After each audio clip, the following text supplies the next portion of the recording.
Hello, rất vui khi được gặp lại anh em trong video ngày hôm nay. Mấy ngày qua thì mình khá là bận cho nên là không ra video phân tích bình luận MotoGP cho anh em được. Nhưng mà hôm nay Chủ nhật chúng ta lại có thời gian ở bên nhau. Và bây giờ chúng ta sẽ cùng nhau chỉ ra thêm một vũ khí nữa làm cho Marc Marquez trở thành tay đua gần như là vô đối ở MotoGP vào mùa giải 2025 này. Nói gần như là vô đối tại vì điều này cũng có bằng chứng, có số liệu hẳn hoi chứ không phải là nói điêu đâu anh em. Sau 12 chặng đua của mùa giải này thì Marc Marquez đã giành chiến thắng 11 trên 12 cuộc đua sprint, giành chiến thắng 8 trên 12 cuộc đua GP vào ngày Chủ nhật, và số điểm mà Marc Marquez thu được đâu đó tầm 380 điểm, hình như là như vậy.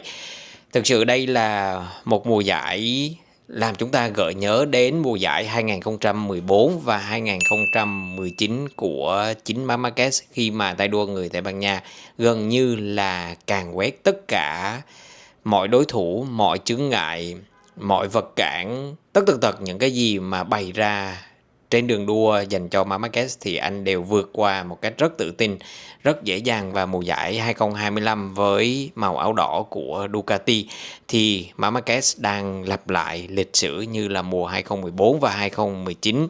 Sau chiến thắng ở trường đua Brno, Cộng hòa Séc thì Marc Marquez đã trở thành tay đua đầu tiên của Ducati giành được 5 chiến thắng liên tiếp. Đó chính là một dấu ấn không thể phai nhòa trong lịch sử của Ducati cũng như là trong lịch sử cá nhân của Marc Marquez. Không phải tự nhiên hoặc là không phải điều gì quá bất ngờ khi mà Marc Marquez ngay lần đầu tiên khoác áo đội đỏ đã mang về rất nhiều chiến thắng cũng như là lập thành tích lịch sử với đội đua này.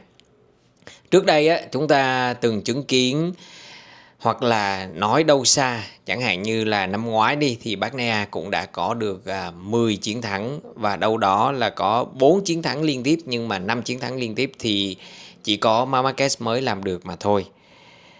Lịch sử sẽ ghi nhận cái tên Marc Marquez như đã từng ghi nhận kể từ khi anh lên thi đấu ở MotoGP, và lịch sử Ducati chắc chắn sẽ lưu danh Marc Marquez như là một trong những tay đua gây ấn tượng nhất của họ khi mà ra mắt đội đua này.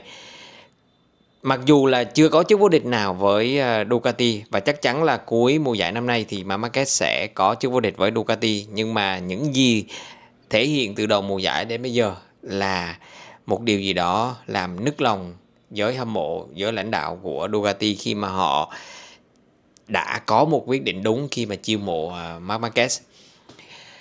Trong những năm trước đây chúng ta thấy là Marquez chạy với một lối chạy rất là bạo lực, rất là aggressive với chiếc RC213V. Điều này nó giống như là một mối quan hệ tương hỗ giữa hai bên. Mình không biết là tại vì RC213V như thế cho nên là Marc Marquez mới chạy như thế, hay là Marc Marquez đã có sẵn phong cách chạy này từ lúc mới bắt đầu rồi. Nói chung mọi thứ nó kết hợp với nhau, nó tạo tác với nhau tạo thành một cặp đôi Marc Marquez và RC213V càng quét và chinh phục MotoGP trong suốt một khoảng thời gian 6-7 năm gì đó. Nhưng mà lối chạy này thì mang lại rất là nhiều rủi ro cho Marc Marquez. Những chấn thương, rồi những pha vượt gây tranh cãi, rồi những chuyện va chạm ở trên sân đua làm cho mọi thứ trở nên căng thẳng hơn, làm cho mọi chuyện trở nên phức tạp hơn với Marc Marquez khi mà anh bước ra khỏi sân đua. Nhưng mà nhờ vào tinh thần thép cũng như là nhờ vào ý chí mạnh mẽ của mình thì Marc Marquez cũng đã vượt qua được tất cả những biến cố đó. Nhưng mà bây giờ với Ducati Desmo GP25 thì Marc Marquez không còn, hoặc là không cần phải chạy như là lúc trước nữa. Trước đây là một phong cách rất aggressive, nhưng mà bây giờ đó là một phong cách rất smooth.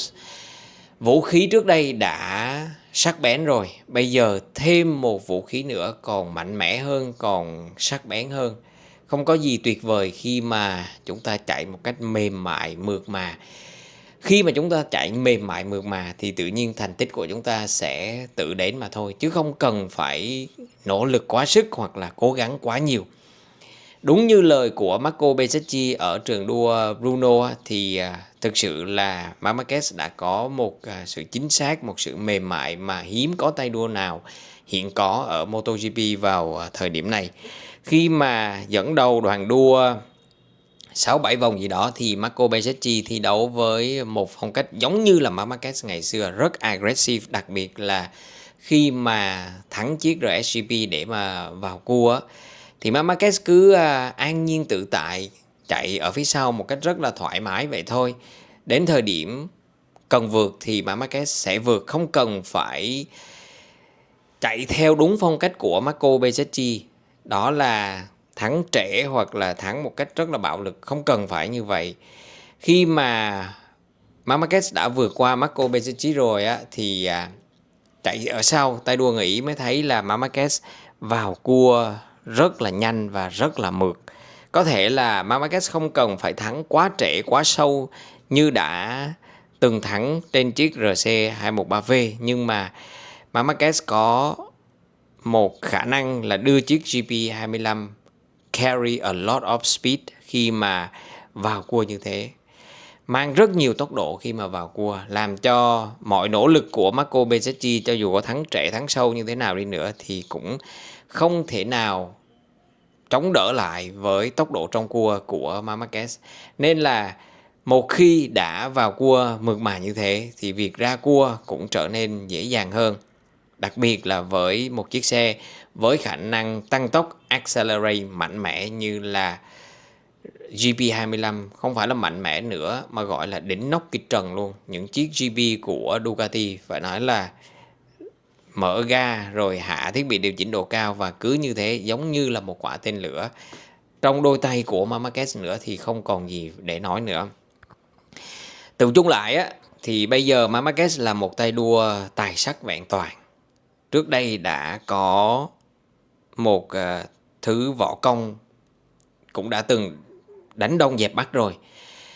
Bây giờ có thêm một loại võ công nữa cũng đánh Tây dẹp Nam luôn. Coi như là Đông Tây Nam Bắc chỗ nào có cái tên Marc Marquez là các tay đua khác phải hết sức là dè chừng. Aprilia đã lên quyết tâm lên dây cót là sau cái kỳ nghỉ hè này thì Aprilia và các tay đua của mình Marco Bezzecchi, Jorge Martin sẽ nỗ lực hết sức để mà đánh bại Marc Marquez trong phần còn lại của mùa giải.